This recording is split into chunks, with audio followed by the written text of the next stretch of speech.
يا عبادي الذين آمنوا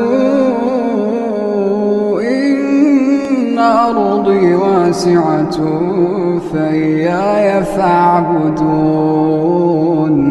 كل نفس